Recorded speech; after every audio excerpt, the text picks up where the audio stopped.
What's going on, everyone? Josh Rzepka here, and welcome to the 7th installment in my interview series where I speak with 17 world-class trumpeters.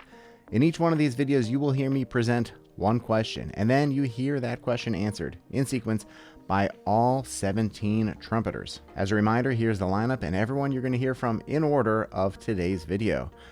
Chris Coletti, Arturo Sandoval, Jose Sibaja, Selina Ott, Randy Brecker, Karin Bliznik, Brian Lynch, Tine Helseth, Michael Sachs, Bria Skonberg, Pacho Flores, Tage Larsen, Roger Ingram, Kenny Rampton, Ingrid Jensen, Bijon Watson, and Lessie Vonner. In today's day and age, it takes an active choice to unplug and mute all of the distractions and notifications. Every day, our digital lives are increasingly becoming intertwined with our personal and professional lives, and that can present a challenge both when we practice and perform. And that is why I asked the following question. How do you deal with the ever-increasing distractions during practice? All of these trumpeters' answers are filled with clear and actionable advice that I know will benefit all of us. So I hope you're ready to sit back, relax, be inspired, and hear what they all had to say. I mean, distractions are fascinating because they're, if you think about trying, the ideal practice session being one where there aren't any, then distractions are bad. But every distraction is really something you could use as like a way of noticing how your brain really works. And so I think if you try to fight it, depending on how you do it, you might wind up losing. Systems are very helpful. Something as simple as like you put it in the calendar, you're not going to check emails, social media, or whatever, and your phone is on airplane mode for a certain amount of time, and that's that. But and that's what I did for a while. But now with kids, and I'm trying to take, there's way too many responsibilities. I actually can't do that. I just allow my mind to wander, and actually, instead of treating it something that's bad, I just notice it, because the reality is if your mind is being distracted by things when you practice, it's going to be distracted by things when you're on stage, but it's going to be worse. I mean, on one hand, it's better because it's set up, so there's less distractions, at least in a classical setting. But most concerts, unless you're playing in like a place where people are eating and drinking, it's going to be a quieter, more you-focused thing. But then that could be distracting. So I try to just allow my natural brain to wander, and still just keep the focus simple, which is just on having an amazing sound all the time. I don't think I always do that at all, but that's my focus, so that I think of it as an opportunity to like practice with a good sound despite my phone ringing and people screaming.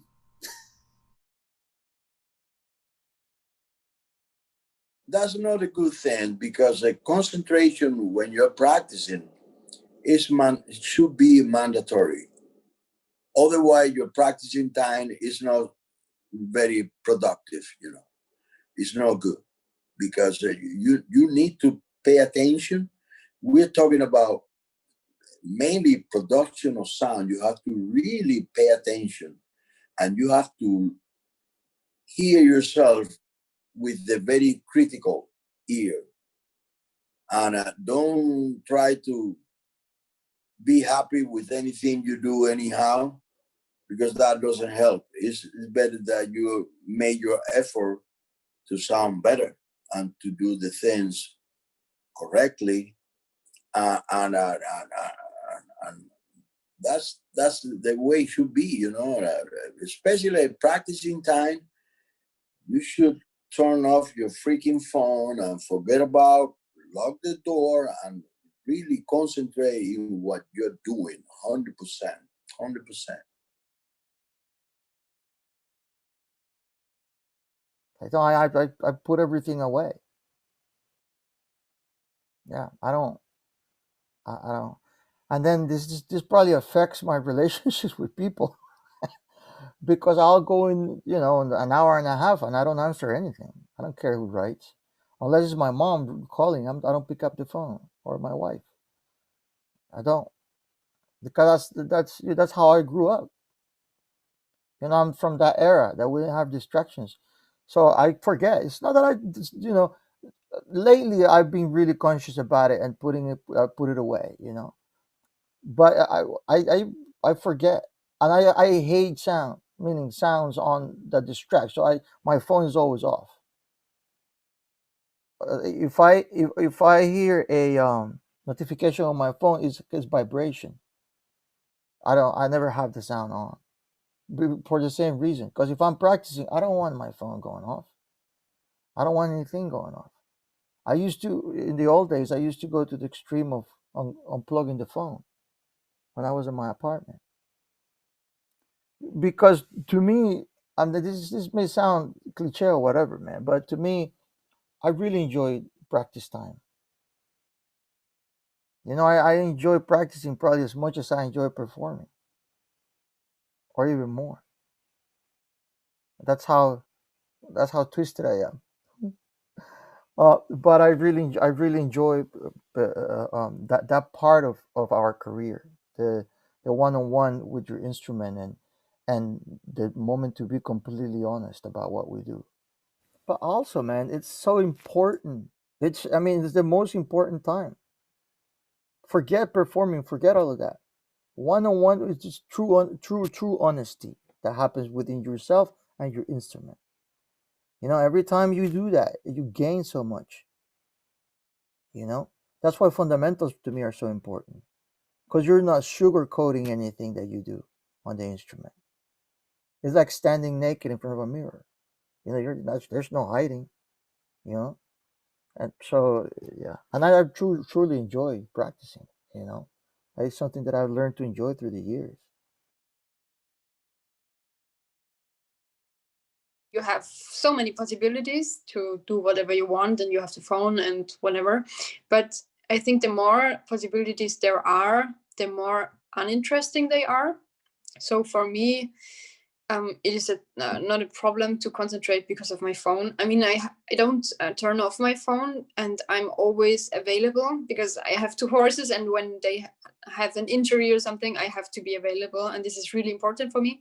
But this is not a direct distraction, I would say. So for me, it's just when I practice, I don't practice like 5 hours a day. I practice less because my lips can't play so much and whatever. And if you play really efficiently and precise and everything and concentrated, it is enough when you practice less. And this is what I do. And when I don't know, sit down and practice, then I'm really concentrated, and I have a good plan what I want to do, what I want to achieve, what I want to practice. And I never practice without a plan. So then I'm not getting distracted because I want to do this and this and this, and then I'm going to do this. It's just, yeah, it's just easy like that, I think. Maybe a strong mindset helps, but you just have to have the priorities, what is important for yourself. And for me, it is to practice concentrated for like 45 minutes or something. Then I'm doing something else, take a break, and then practice again. During the practicing, doing something else, then you can concentrate, and then you will not make any progress, because when your brain is not focused on something, it will not, or it will at least make less progress. I think this is actually scientifically proven, that if you really focus on something, and it is with fitness and the like bodybuilders, not bodybuilders, but if you go to the fitness studio and you just train and train and train, but you're not focusing, and you are maybe playing on the phone or something, I think that you will not get the progress in the muscle as if you would do it maybe less time but more focused. And I think this is scientifically proven. So, and it's the same with trumpet playing. So yeah. I'm in my practice room / studio. We do a lot of recording down here for people, and I don't bring the phone unless I'm really expecting something. I leave all the distractions. My laptop is upstairs. I don't have access to any of the social websites. I don't spend much time on them anyway, but the email, it's all upstairs. So the only distraction here is when I feel like it, I'll turn the TV on and maybe turn on the closed caption if there's some good on, and I'll practice looking at the TV if I'm not. It's funny, certain nights I'm just really into it. I don't want anything on. I just feel like playing. because I haven't been working for real. So I'm just into it. Other nights, you're less into it. And certain nights, I just really have to force myself. And then it'll probably be a shorter session, but I make sure I get down here every night, literally, and do this. And it just really helps. But I just try to keep the distractions out of the room. That's part of the stuff I get done early in the day. First thing I do is sit at the laptop and just get rid of any emails I have to send out as quick as possible. Sometimes it runs into the mid-afternoon. So that's always first on the list, just to get all that stuff. Take a quick peek. I don't even belong to most of the social websites. So I have something on Facebook, but I do it quickly. And my thing on Facebook is I have around 3,400 friends, but they're people I know, not my fans. I was never great at building a fan base. It just felt too creepy. I don't know. I have a fan page that I put stuff on. I don't know how it works. I'm not really tech minded, but my timeline and the people I hear from are really friends. And so that part of it's fun. This is a pretty simple one for me, because it's we spend hours and hours and hours by ourselves, right? Sometimes it's hard to quantify the progress that you've made.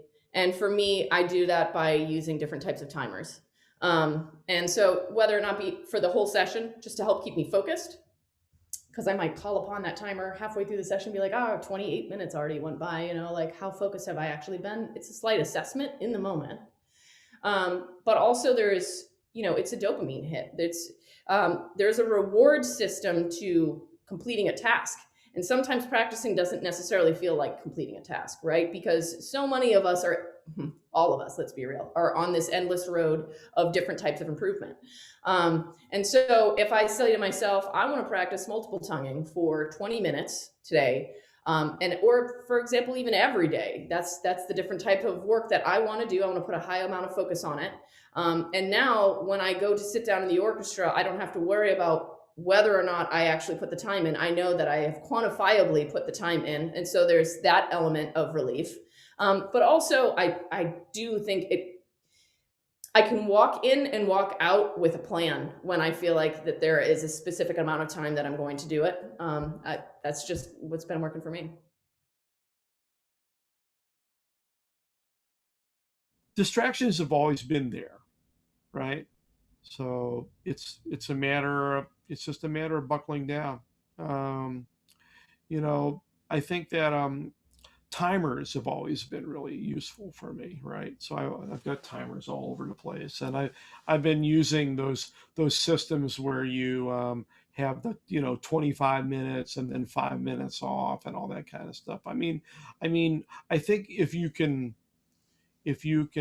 challenge yourself with your attention span and make a little bit of a game out of it, and that's what timers and things like that do, then we could get somewhere. A problem that I've had is that actually, in order to get, people ask me like, how can you do those long routines that you do? And one dirty little secret is I'm going to share with you right now is sometimes I read the paper while I do them. So that's a bit of a distraction. But if you've been doing certain things and you've kind of automated them, I feel like that it's actually a test of whether you can, I don't know, split attention or something like that. So sometimes I've kind of gotten rid of that over the last few years, and but it's also but it's still a temptation. I'm sure it's kind of the same as being on the road and having the TV on, so you can, because people have no problem in the next room over a loud TV, but if they hear a musical instrument, forget about it, right? So you turn TV on real loud, and then you're watching CNN, and now all of a sudden you're gone, and so on. So it's the same kind of thing. I think in general, with distractions, working with your attention span and understanding it and giving yourself the space to commit to a certain thing and then take a break. I've been making up these collaborative practice routines for my students where I actually will go through a routine, video it, and then I have the space. It's kind of like Sam Neufeld's trumpetwarmup.com, who, of course, he was one of my students, so he really influenced me in this. So it's kind of a little homemade, not so good version of it. So then there's the space for the student to play. So I've actually been working with myself and playing my own routines. That's crazy, actually, to look at yourself playing it and to see if you can do it any better. And I find that this actually really helps. It keeps engaging you. So you're looking at a screen, but at the same time you're involved with it. So I sort of think these things are really good. I've gotten a lot of really good ideas out of Whiff Rudd's collaborative practice book too. I don't know if you're hip to that at all, but there's some really good. The idea of collaborative practice, I think, is really good, and I recommend it for all y'all. Get with somebody and shed together with him or her. And if you can play exercises and routines back and forth with each other, you're going to be on your game and you're going to do that stuff right. I assign a practice partner to each one of my students so they can practice the material that some material I'll give to each partner so they can work on it together. This is an excellent way to deal with your attention span.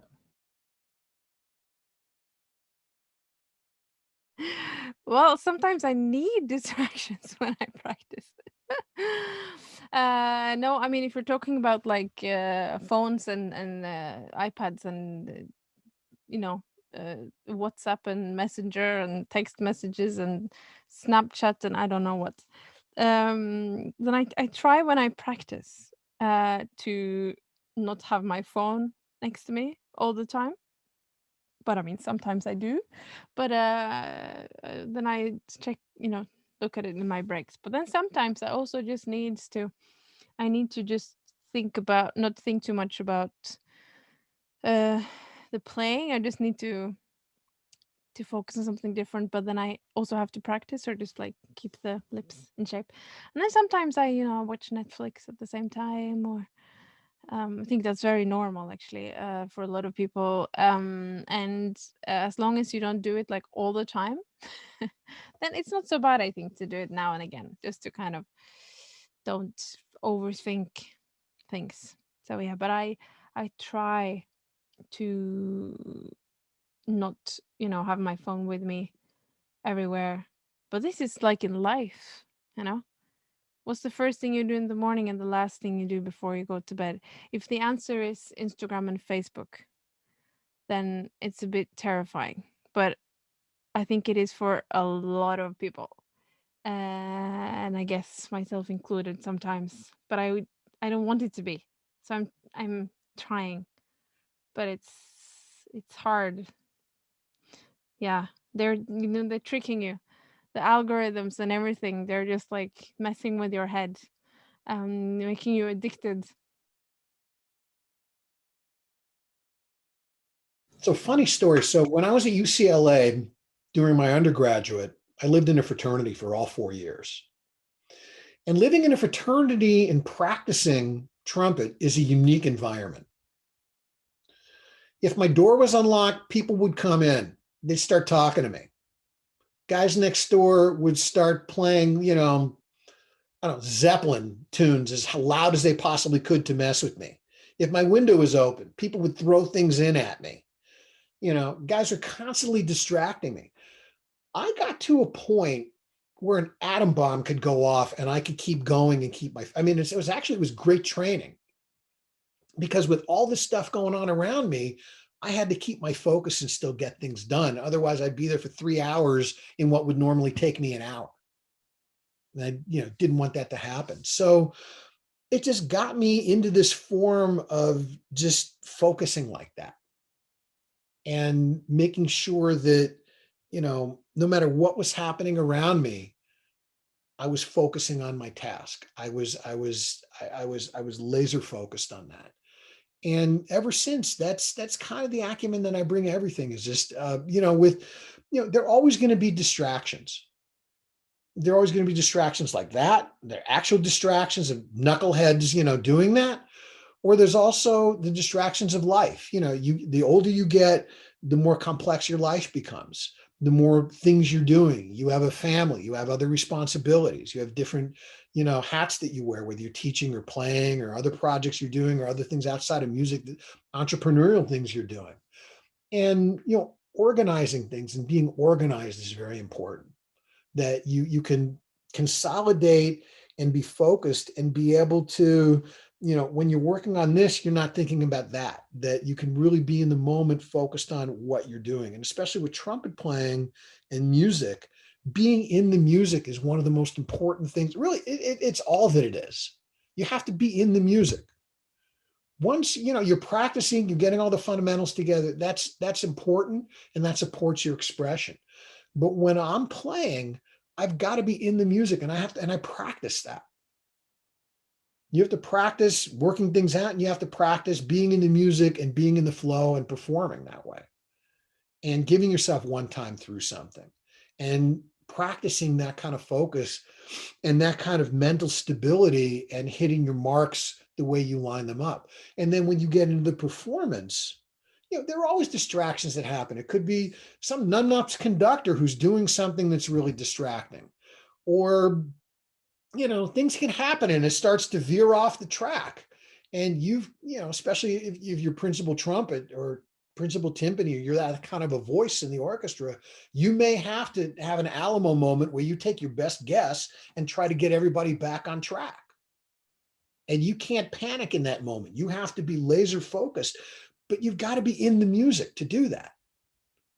And the best musicians are the people that they just flow. They're in the flow. They're in the music and they're reacting within the music. And that's across genres. You hear the best musicians that express themselves are in the music. And that's because of their focus. They're not thinking about who they're playing for. They're not thinking about impressing anyone. Their purpose is the expression of the music. And so that's also part of it. But that's an interesting question about distractions, because there are many different layers of distractions, and how you deal with it, is something that it could be a formidable opponent if you let it.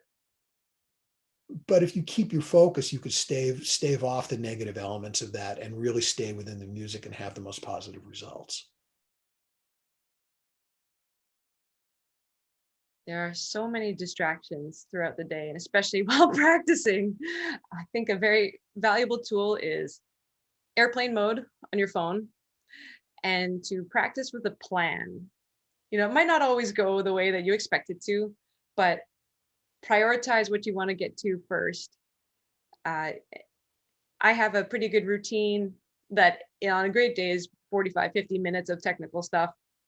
But if it needs to be shorter than that, I take that same plan and just kind of hit incrementally a little bit of each, just to make sure I get everything in that I need to do. So practice, make a plan, and stick to it. Everything else can wait. Honestly, my friend, when I practice, I don't allow distractions. For me, it's really very, very easy. Focus only on that.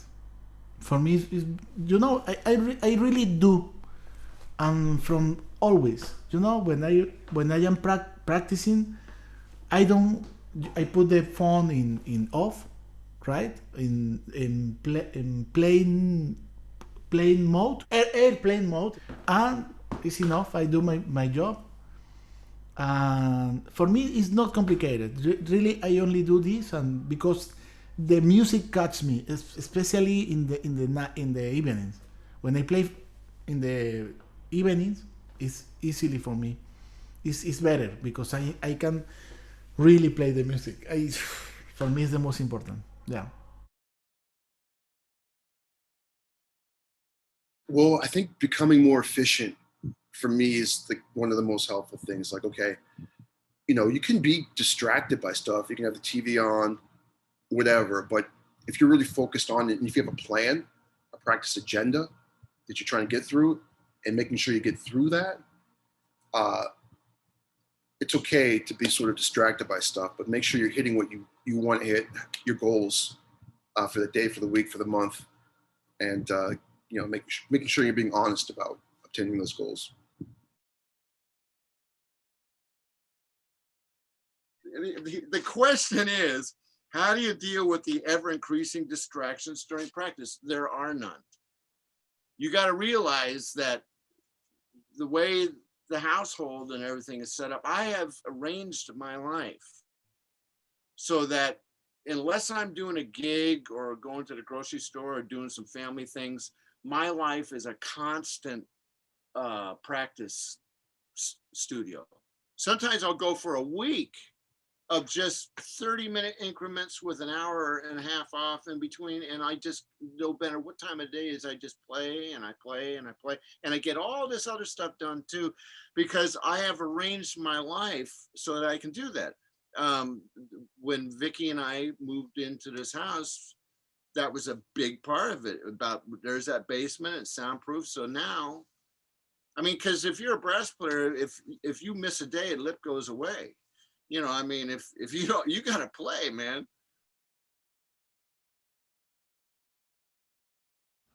Sometimes distractions are necessary. Sometimes they're not. Sometimes, you know, certain things you may think they're a distraction, but they're not. They're happening for a reason. One thing that I learned later in life is it's important to rest as much as you practice. In a practice session, that's something Bobby Shue taught me that I didn't understand. I would practice to the point where I was so tired I couldn't play anymore.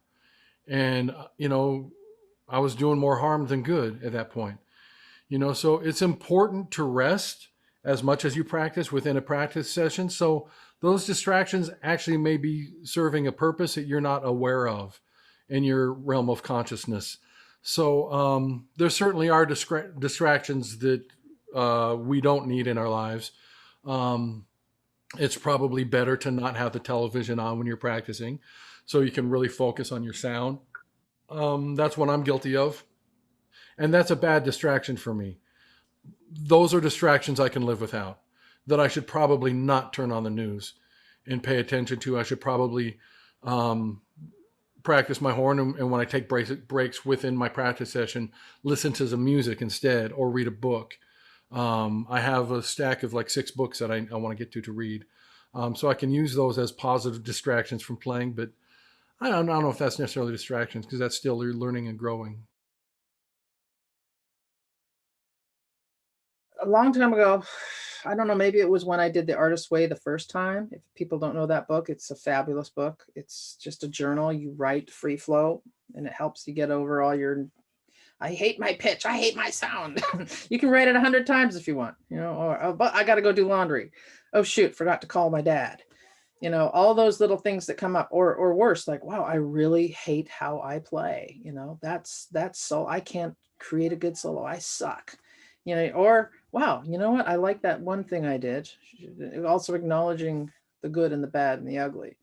At this point, I don't have a ton of time to do long, expanded practice, deep dives, but it's the same process. It's absolutely the same process. If I have a 20-minute window to really collect my chops and do some of the great exercises Adam Rappa showed me and put things together, I fuse a lot of concepts together. Caruso, Bill Adam Rappa, I'll put them all in a ball and I'll get to what I need to be getting to in the moment, which is collecting my face and my air and timing.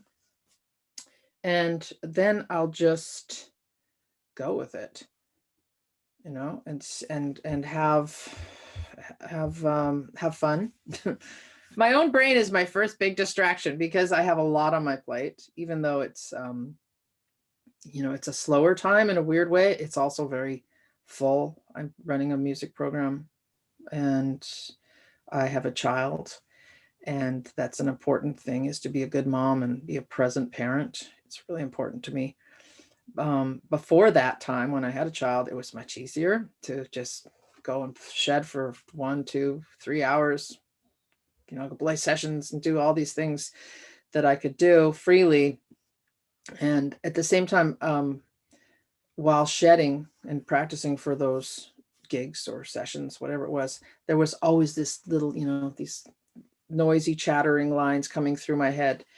And what I would do, thanks to this book, The Artist's Way, that I did a couple of times actually when I was in my 20s, it really helped me get over myself and work things out. I would have a book next to me. Actually, now I have a piece of scrap paper, and I also have a manuscript book, because things come out and I can't just go, oh, yeah, well, right, pay the taxes. I can't be working on subdividing in 9 or 7 or working on some crazy music while I'm going, oh shoot, I actually have to pay this tax bill. So I take a pen and piece of paper and I write it down. Pay taxes, like make lists, even if it's already on a list and I know I have to do it. The physical act of just writing it down and getting it out of the way, knowing that it will get done, helps me to get deeper into that space that I need to be in while I'm practicing. And the same thing with music. I'll have an idea. I'll be like, I really need to be working on this tune that I'm going to dub or play on a gig. But I keep going to this idea I hear over while I have the drone going. So I sketch it out and then I'll come back to that later. It's not like I have to write a tune right now, but it was just something as urgent in my ears and in my mind as the tax bill. Well, I shut everything off. I mean, notifications off. I have to. I mean, I've been guilty of, you get a notification on Instagram or whatever. Ooh, who liked my whatever, my posts. And so you have to be diligent in shutting everything down and really allowing for yourself to focus. And I'm fortunate, in my house, I'm in the back corner. I'm away from everything for the most part. And, I tell my wife and daughter, who we're all home together now, right? Hey, I'm about to practice or I'm about to do, an interview or whatever. And they respect that. So other than our cat does not respect that. Wallace does not respect that. But yeah, in terms of distraction, I shut everything down. Phone, email. What do I need it for? If I've planned, I don't need it. I feel like a very maybe easy way, or at least easy for me, way to do it is just to like practice throughout the day.